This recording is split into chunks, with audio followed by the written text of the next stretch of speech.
기도하겠습니다. 하나님 감사합니다. 화창하고 아름다운 날 주셔서 감사합니다. 또 저에게 말씀을 허락하여 주셔서 감사합니다. 살아계신 하나님의 말씀이오니 저희가 잘 집중해서 듣고 그 말씀대로 살아가고 결심하고 감격하는 시간 되게 인도하여 주시옵소서. 약속하신 성령님, 주님께서 하신 말씀 생각나게 하시겠다고 했던 그 약속을 저희가 기억합니다. 말씀을 들을 때 하나님께서 뜻하신 바를 잘 이해할 수 있도록 인도하여 주시옵소서. 예수님 이름으로 기도합니다. 아멘. 예수께서 십자가에 돌아가시고 예루살렘에서 부활하고 승천하면서 제자들에게 성령을 기다리라고 그랬죠.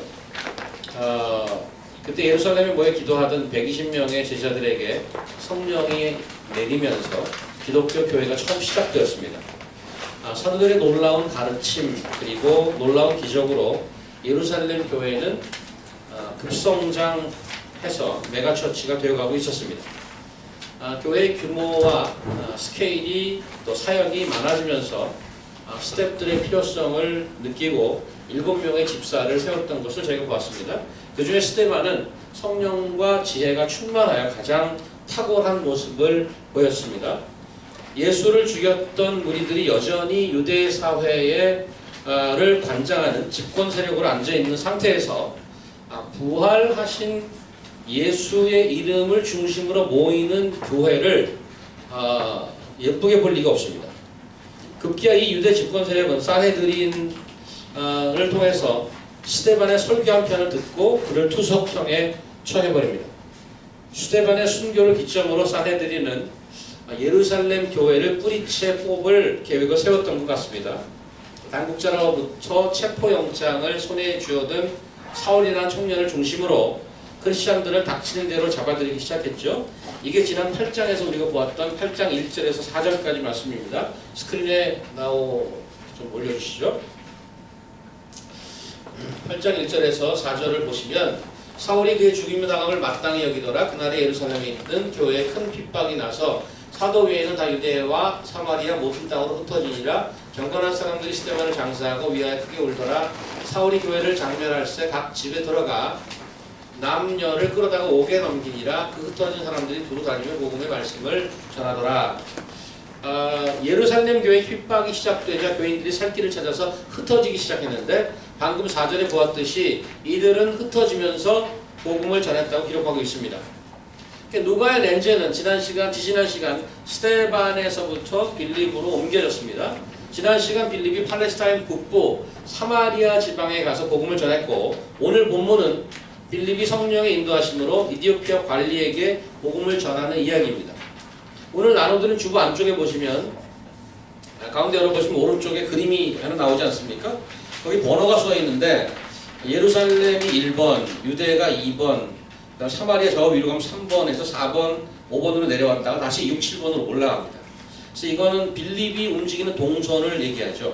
예루살렘에 십자가가 되어 있는데 거기서 복음을 전하고 교회를 하다가 핍박이 나자 유대와 사마리아 2번, 3번으로 북쪽으로 흩어지게 되죠. 그래서 사마리아에서 빌립이 말씀을 전하다가 4번 오늘 성령님의 인도하심을 받고 5번 가자로 가는 길로 내려가다가 이디오피아 관리를 만나서 복음을 전하고 다시 위로 올라오게 되는 것입니다. 지난 시간 이야기를 기억해 보신다면 사마리아의 복음이 전해졌다는 소식을 듣고 예루살렘 교회 리더인 베드로와 요한이 확인하는 장면이 나오죠. 빌립이 전도할 때 세례만 받았고 성령이 임하지 않았습니다. 특별히 사도들이 가서 안수를 하니까 그때 성령이 내렸다고 말씀을 기록하고 있는데 왜 그렇게 했느냐? 지난번 설명에 수백 년간 서로 반목의 세월을 보내게 했던 두터운 벽이 허물어지는 순간이라고 했습니다. 성령으로 하나 되는 교회의 모습을 실제로 보여주려고 성령이 내리는 것이 잠시 딜레이돼서 예루살렘 교회 수장인 베드로와 요한이 직접 가서 자기가 손으로 만수에서 성령이 내릴 때 이게 성령님께서 하나 되게 하는 것이구나 경험하게 하는 것이고 전 세계에 선포하게 하는 것입니다.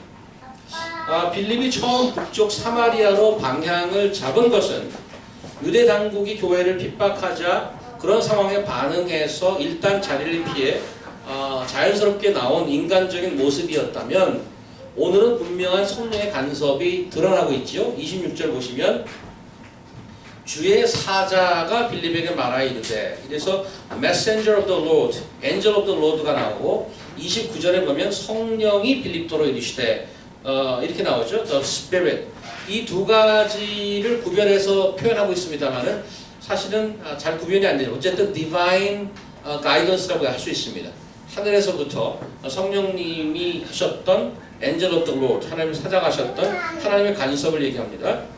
방향을 완전히 반대로 선회하게 하는 그런 간섭 아닙니까? 그렇다면 처음 사마리아로 빌립이 간 것은 하나님의 인도하심은 아니었던가? 라고 의문이 날 수도 있습니다만 이미 언급드렸습니다만 사도행전 처음에 예수께서 말씀하시기를 성령이 임하면 너희가 권능을 받고 예루살렘과 온 유대와 사마리아 땅 끝까지 이르러 내 증인이 되리라고 하신 예수님의 예언의 말씀의 성취라고 했습니다. 단지 신자들이 몰랐던 게 있다면 그러한 일이 어떻게 이루어질지는 몰랐던 거죠. 교회가 핍박받는 결과로 사람이 흩어지고 그 흩어진 자들을 통해서 복음이 사마리아로 가게 되는 모습을 띠는데 외형적으로는 핍박이고 나에게는 고난이고 괴로움이지만 성경은 그것을 문제점이라고 보기보다 하나님의 일을 만들어가는 신기한 방법이라고 얘기하고 있는 것입니다. 하나님께서는 성전의 평생 장애인 거지를 한마디로 일으키기도 하시지만 세상의 핍박을 막지 않으시고 하나님의 일을 이루어가는 윤활유로도 사용하신단 말이죠. 아까 8장 1절 여기 나와 있습니까? 1절을 조금 내려보세요. 1절. 거기 보시면 지나칠 만한 구절이 하나 나오는데 이렇게 나와 있죠. 사울은 그가 죽임 당함을 마땅히 여기더라. 그날에 예루살렘에 있는 교회에 큰 박해가 있어 사도 외에는 다 유대와 사마리아 모든 땅으로 흩어지니라. 사도들은 그냥 거기 남아 있다고 돼 있어요. 이 구절을 어떻게 보는 게 좋을까? 가장 자연스러운 해석은 사도들은 교회를 지키기 위해서 목숨을 걸고 그 자리에 머물러 있는 것이고 한 수 아래인 평신도들은 이제 목숨을 보호하기 위해서 자리를 피하는 것을 이해하는 것입니다. 틀리지 않았다고 봅니다. 그럴 수 있습니다. 그런데 제가 이제 책을 보면서 준비하다 보니까 이런 학설이 하나 있습니다.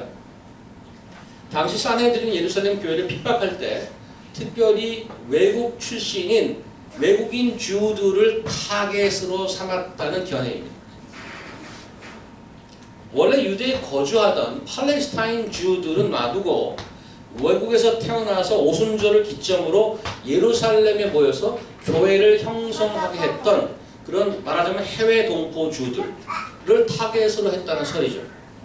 이 견해가 신빙성이 있어 보입니다. 왜 그랬을까?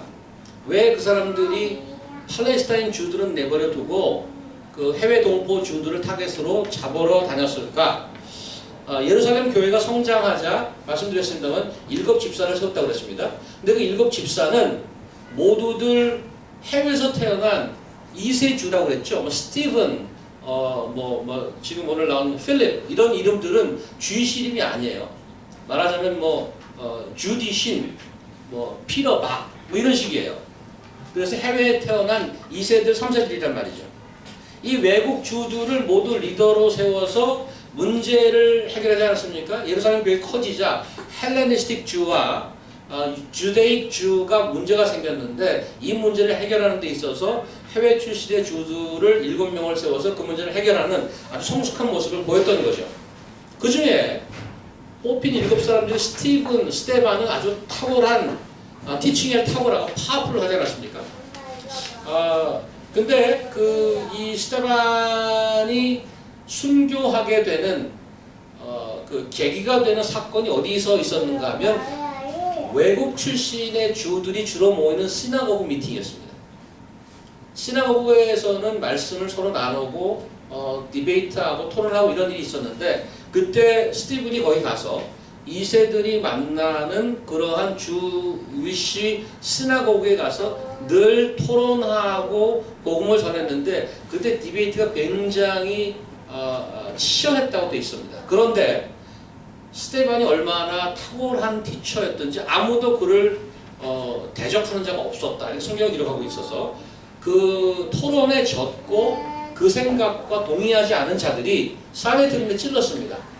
사내들인 본부에서 불렀죠. 거기 가서 지난번에 봤지만 설교를 아브라함부터 시작해서 쫙 설교를 합니다. 그렇게 하니까 그 스테반의 설교를 함으로써 스테반의 색깔이 확 드러나 버린 거죠.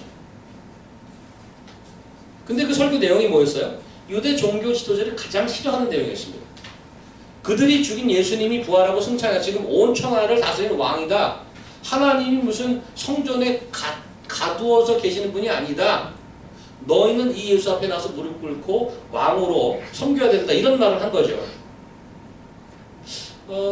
그래서 이제 유대인들 당국에서 생각하기에 저런 지독한 것들이 있어? 예루살렘 교회가 성장하고 생기게 된 계기가 이러한 외국인 주부들이 가세해서 훨씬 더 강력한 앤티 주다이즘의 그런 것으로 형성됐다고 믿는 거죠.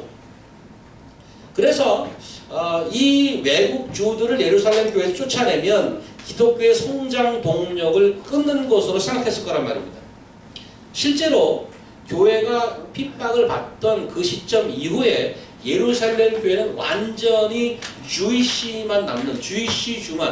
주데익 주만 남는 교회로 돌아가게, 이게 호모지니어스하게 되는 거죠.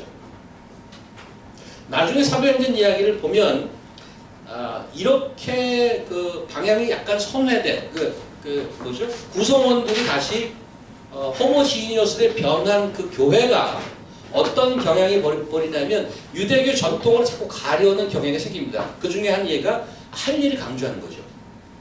그래서 나중에 사도 바울을 중심으로 생겼던 이방인 교회에 자꾸 예루살렘에서 가갖고 너희들 할례 받아야 된다라고 갈등이 있는 장면이 나옵니다.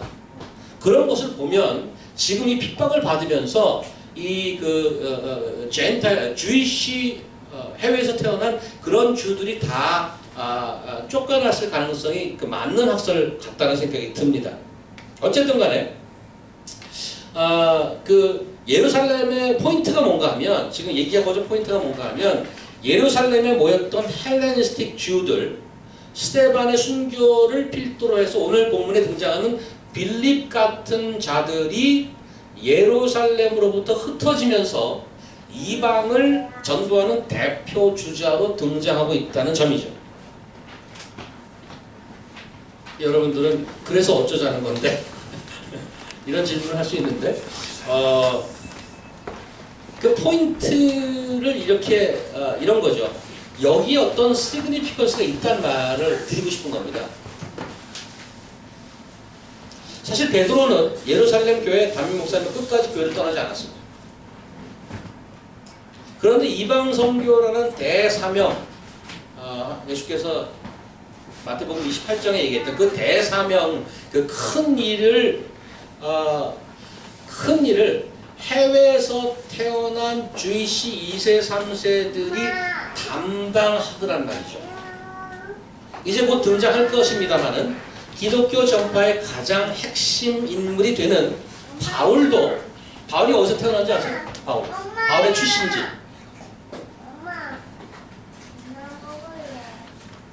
바울이 어디 출신인가요? 이런 질문 몇 개만 있으면 할 만한 거죠. 다소라는 거, 타르소스예요, 다소. 다소는 지금으로 하면 터키 남부지방쯤 되고 팔레스타인을 보면 쭉 올라가서 저 위쪽입니다. 유대 사람으로 보면 이방 지역이에요. 근데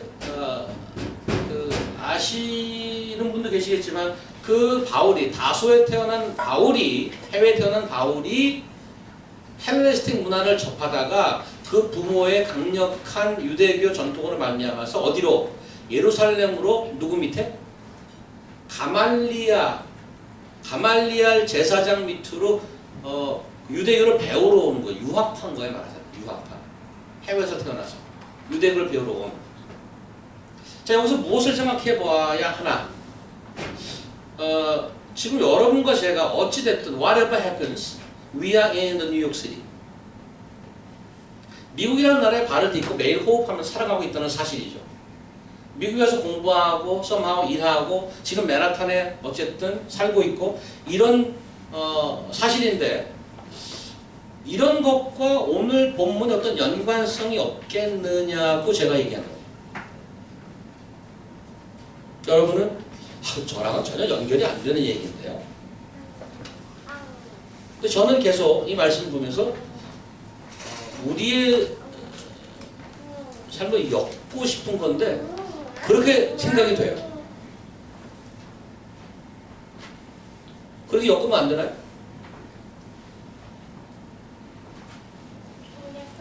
전혀 계획하지 않았지만 돌아보니까 제 개인의 삶은 영어권은 다 가봤더라고요. 처음에 이제 군에 제대하고 남자가 군에 제대하면 조금 철이 듭니다. 왜냐하면 먹고 살 일이 걱정이 되기 때문에. 그래서 대학에서 공부한 거는 하나도 생각이 안 나고 전공은 약하고 실력은 없고 또 먹고는 살아야 되겠고 나이는 들어가고 어떻게 할까 생각하다가 영어라도 한마디 하면 되겠다. 그때 당시에 토익 뭐 이런 것도 없었어요. 영어를 좀 아니라도 좀 회화라도 좀 하면 먹고 사는데 조금 낫겠다. 취업하는데 좀 그 이점이 있지 않을까? 그래서 무서우니까 아무 데도 없으면 이모님이 살던 호주로 이제 가게 된 거죠. 처음은 제 발로 그렇게 그런 머리를 생각을 해서 갔는데 그 이후에 제가 다녔던 나라들은 저의 계획에 없던 그런 겁니다. 캐나다를 가고 미국을 가고 영국을 가고 뉴질랜드를 거치고 이런 것들을 보니까 한 번도 제가 미리 계획한 것이 없어요. 그런 나라들을 갔던 걸 지금 생각해 보면 어떤 보이지 않는 힘에 끌려다닌 듯한 느낌을 받습니다. 얼마 전에 제가 가게에 좀 도움을 주려고 파타임으로 일을 잡지 않았습니까? 제가 그 직장 포지션을 잡을 수 있는 단 한 가지 이유는 이 나이에 영어를 조금 한다는 거예요. 한국말도 좀 하고. 제가 하는 대부분 일이 동시통역 아니면 번역 일입니다. 그 일 때문에 저희 가족이 먹고 사는데 꽤 도움이 받습니다. 그래서 Thank you God, Thank you very much. 아유, 이런 걸 또 다 해주시고 실제로 들여다보니까 이제로 그거 해결하는 것만 가지고 거기다 보냈나? 근데 벌어지는 상황을 보니까 그게 아니더라고요. 제가 파타임이라는 직장이 우리 교회 울타리, 우리 교회가 있지도 않지만 어쨌든 우리 교회가 모이는 이 울타리를 넘어서 우리 성경 공부에 터전이 되고 그 성경 공부에 또 우리 교회 오지 않은 분들이 오고 또 오늘 미경자매님 기도해 주셨습니다만은 또 외부 사람이 와서 복음을 들을 수 있는 그런 전진 기지가 돼 가고 있더라는 거죠. 유학생은 쉽지 않습니다. 저도 조금 경험해서 알죠. 저도 울면서 공부했습니다. 되지도 않는 영어하고 뭐 글도 쓰네, 말도 하네 이래가면서 학위를 잘 끝내는 것도 만만치 않고 졸업 후에 취직하는 것도 첩첩산중입니다. 지금도 어려워하는 분들이 물론 이 자리에 있습니다. 전공 실력도 유지해야 되고 언어도 보여줘야 되고 한참 시간을 보내다 보니까 비자 문제가 또 걸리고 그런 거 씨름하다 보니까 또 외롭기도 하고 그러다가 몇 달 쉬다 보니까 렌트비 걱정을 하고 뭐 이런 게 그냥 줄줄이 굴비같이 끌려서 나온단 말이죠. 늘 직장 스트레스, 말도 잘 안 되고 외롭고 힘들고 흘러 미국까지 와서 맨하탄까지 왔는데 That's what's going on. 그럼 그게 우리 인생의 지금 전부인가? 이세로 그거 경험하느라고 지금 이 자리에 있는 것인가? 저는 오늘 본문을 보면서 이런 생각이 들었어요. 여러분과 제가 뉴욕에 있는 사실 하나로 나만이 케어할 수 있는 누군가 있는 것은 아닐까? 그런 것 때문에 내가 이 자리에 있는 건 아닐까?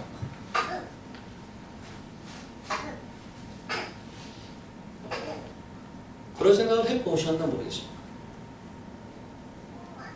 주변을 돌아보아서 내가 이렇게 흘러 여기까지 왔는데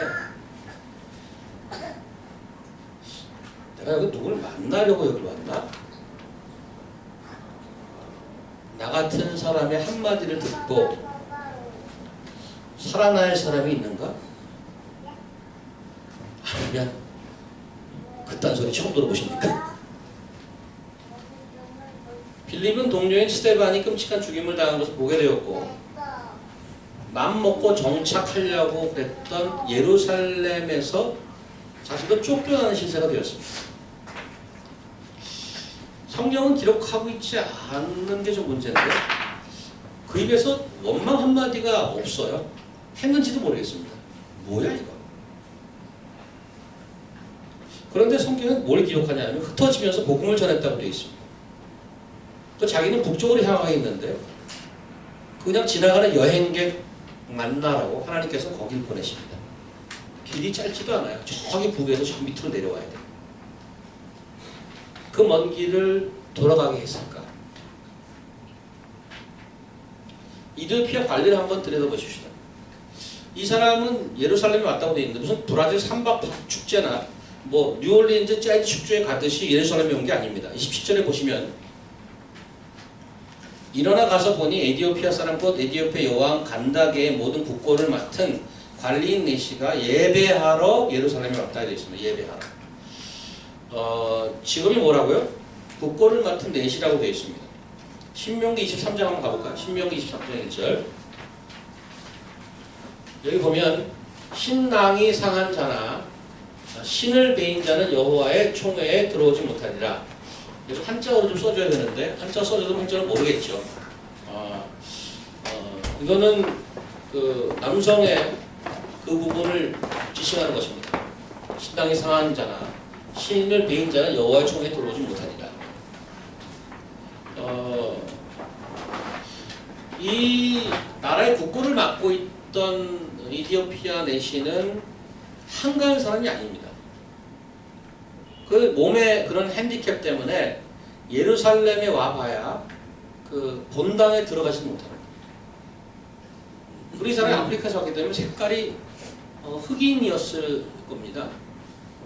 그러면 이방인이라서 못 들어오고 또 이런 규정 때문에 못 들어오고 그 메인 서비스에 가지도 못하는데 줄기차게 오고 있어요.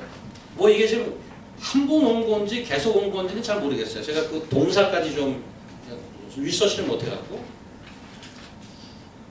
격리되고 왕따되고 차별받는 자입니다. 그래도 왔어요. 무엇이 이 사람으로 하여금 예루살렘까지 와서 하나님을 예배하게 했을까?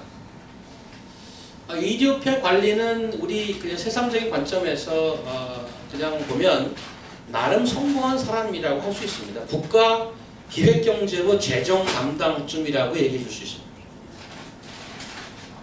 먹고 사는 게 어렵진 않았을 거예요. 그런데 그를 채워줄 수 없는 어떤 공허함, 어떤 어려움이 있을 거란 말이죠. 자기가 스스로 해결할 수 없는 괴로움이 있는 것입니다. 저 지금 멀리 자기가 듣기로 로마 제국에 지금 눌려있지만 유대 백성이라는 자들이 믿는 신에 관한 얘기를 들었습니다. 이 자가 손에 스크립처, 뭐 카피본이겠죠. 스크립처를 들고 있다는 사실 하나는 is a serious seeker. 심각하게 무엇인가 찾고 있던 자입니다. 그리고 자기가 해결할 수 없는 어떤 괴로움이 있는 거죠. 이 유대 민족의 신에 끌려서 예루살렘까지 왔습니다. 그를 여기까지 오게 한 게 무엇일까?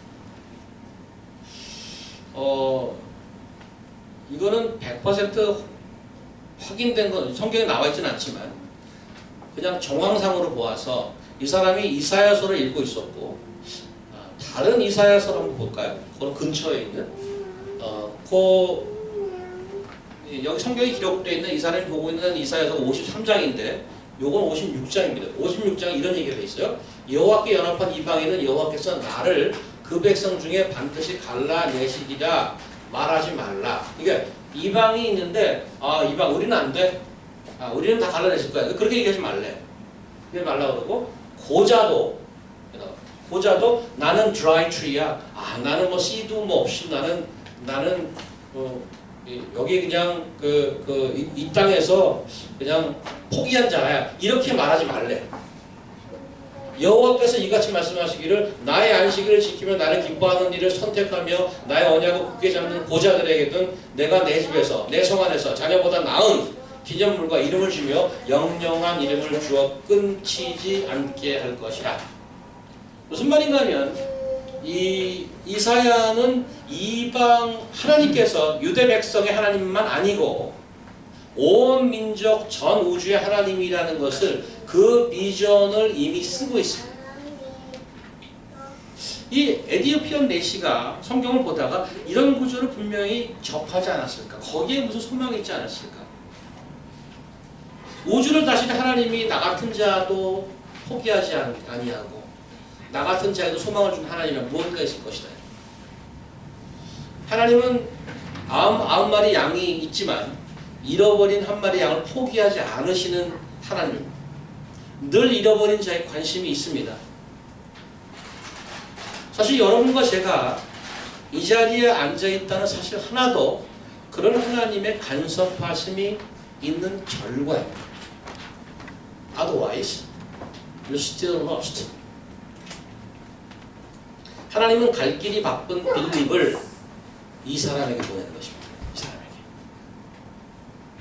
대낮에 물길로 나온 수가성 사마리아 여인을 일부러 찾아가셨던 예수님처럼 하나님의 마음은 사막길로 자기 나라로 터벅터벅 돌아가던 에디오피아 관리를 찾아가는 거죠. 그래서 32, 33절에 오늘 주보에 나와 있는 그것은 이사야서 53장입니다. 우연이라고 하기 너무나 절실하고 절절한 구절 아닙니까? 이사야 선지가 예언했던 고난받는 종의 이야기입니다. 그래서 이디오피아 관리가 묻죠. 여기 도대체 얘기하고 있는 이 사람 누굽니까? 이사야가 자기 자신을 얘기하고 있는 건가요? 아니면 다른 사람 얘기합니까? 빌립이 누구죠? 바로 얼마 전에 고난받고 죽으셨다가 다시 사신 예수의 영으로 성령을 받은 자입니다. 35절 빌립의 설명이 이어지죠. 이 글에서 시작하여 예수를 가르쳐 복음을 전하니 Let me tell you who this scripture is talking about. This is Christ Jesus, who those Jewish authority killed but rose again from the dead. Now went up to heaven and reigning over the universe. That Jesus is the one. 오늘 본문의 자세한 설명은 생략되어 있지만 고난받는 종 예수 그리스도에 관해서 쭉 설명을 했을 것입니다. 그 부활하신 예수 그리스도를 믿으면 죄사함과 영생의 선물을 받을 것이고 영원한 하늘나라의 식구가 멤버가 될 것이다. 39절 보면 내시는 딱 한 가지 표현이 나죠. 그 이후에 세례를 받고 기쁘게 돌아갔다고 했어요. 기쁘게. What gave him the joy? 여기 사회의 바닥으로 격리되는 자로 나라에서도 관리를 자기가 사용했지만 인간으로 취급하지 않고 내시를 만들었다는 것은 기계를 만들었다는 거예요. 기계. 일하는 기계 취급을 받던 자기. 온 우주를 다스리는 하나님께서 직접 사람을 보내서 소망의 메시지를 전해주시는 것입니다. 여러분과 제가 그런 복음의 메시지 때문에 이 자리에 있는 것이죠. 그럼 우리는 내시 같은 삶에서 빌립 같은 삶으로의 트랜짓이 필요하지 않겠느냐 이 말입니다.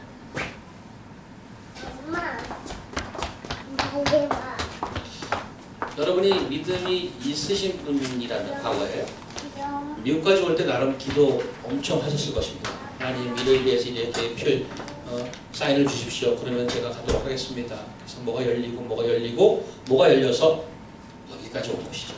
나름 기도 많이 했습니다. 내 주변에 이디오피아 내시 같은 사람이 있을까 한번 돌아보셨는가 모르겠습니다. 우리 보통 매일의 그 삶의 그림은 이렇지 않나 모르겠습니다. 나 하나 챙기기도 어려운데 무슨 전도고 성경입니까? 삶도 힘들어 죽겠는데. 그런데 한번 돌아보시기 바랍니다. 제 말이 맞는가? 과거에는 안 힘드셨습니까? 과거에도 힘들었어요. 그리고 그때마다 그때마다 하나님께서 은혜를 베푸셔서 위기를 넘기고 문제를 해결하고 이 자리까지 오신 겁니다. 그걸 보면 내 문제를 외면하는 하나님이 결코 아니란 말이죠. 인생의 굴곡에서 수많았던 인생의 굴곡에서 하나님께서 간섭하셔서 지금까지 온 겁니다. 정말 문제는 뭔가 하면 우리는 항상 내 문제에 집중하고 살아왔다는 거죠. 그래서 내 삶을 돌아보니까 어떤 삶이었던가 보니까 문제 해결의 연속일 뿐이었던 삶이었던 거죠. 하나 해결되면 땡큐하고 내 삶을 살아가다가 또 문제가 닥치면 다시 기도하고 금식하고 하나님께서 해결해 주시면 또 땡큐하고 다시 내 삶으로 돌아가고 이런 삶의 연속이 아니었을까? 누군가 나라는 인생을 통하여서 발견되고 회복되고 세워지는 상상이나 경험이나 생각을 해본 적이 있을까?